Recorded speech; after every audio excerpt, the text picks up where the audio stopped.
in the White House. Joining me now is New Jersey Congressman Jeff Van Drew and Xavier DeRusso, PragerU personality. Thank you both for being here. Congressman, Kamala Harris made a beeline for Tennessee to chastise the House, but she failed to attend even one of the funerals of the 6 slain individuals, including 3 children from last week. Your thoughts on all of this? My thoughts, number one, it's the first time I've seen Kamala Harris take a beeline to go anywhere to do anything. The only thing she should be doing is, if she wants to, is to teach people how to be the worst vice president in the history of the United States of America. That was shameful. I mean, they were so worried about January 6th. But here we have not just people, not just constituents, not just average folks, but we have legislators who are part of a gang philosophy and carrying on inappropriately and breaking down the halls of the State House. That's wrong. She should never be supporting that. And you know what? It's so typical of the ultra liberals.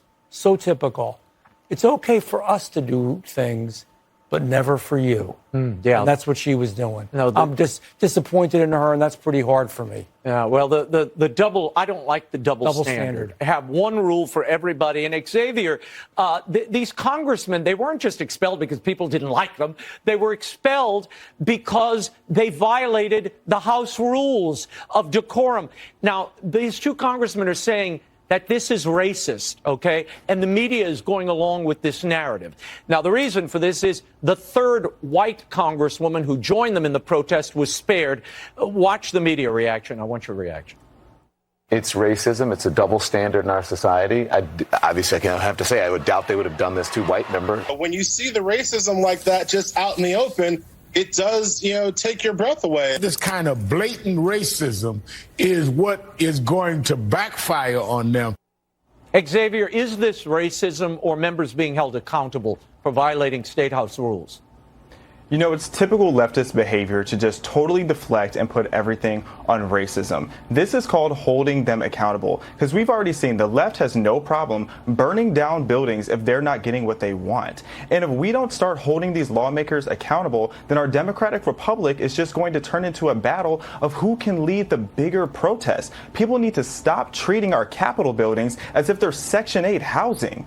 We need to start having accountability, and we need to start looking at the left and questioning what are their priorities. For Kamala Harris to not have time to attend any funerals or to even meet the families of these victims, but she does have time to push the agenda of the left, to take away our constitutional rights to guns, and to make sure that she's keeping these far left lawmakers in a position of power. They do not care about you and I. They care about their agenda. Well, we're seeing cops in the State House in Tennessee being jostled and pushed. Last time I checked, this was called an insurrection, Congressman. We had images like this. Is this another case of activists feeling that their personal crusade trumps any rules of decorum or even decent etiquette? Absolutely. It's an insurrection if you do it. But if we do it, it's really what's required and needs to be done.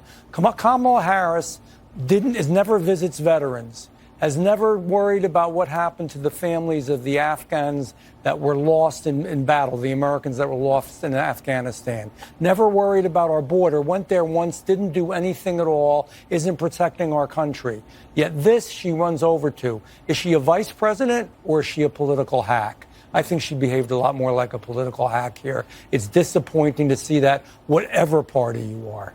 Well, what breaks my heart is you have people who are caught in the middle of this. And when you have a community suffering the way Nashville is, I have friends there, the first impulse should be with those who are grieving, these children who never asked to be shot during the school day.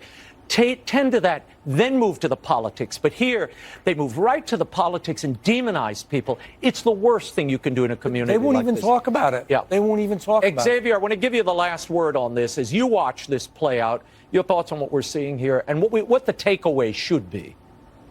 The takeaway is that the left's priorities are all backwards, and once again, they are capitalizing on trauma and they are capitalizing on death to push an agenda because they do not care about us. They only care about what benefits them. It's heartbreaking. Thank you both for being here. Congressman Xavier, happy Easter. Thank you both.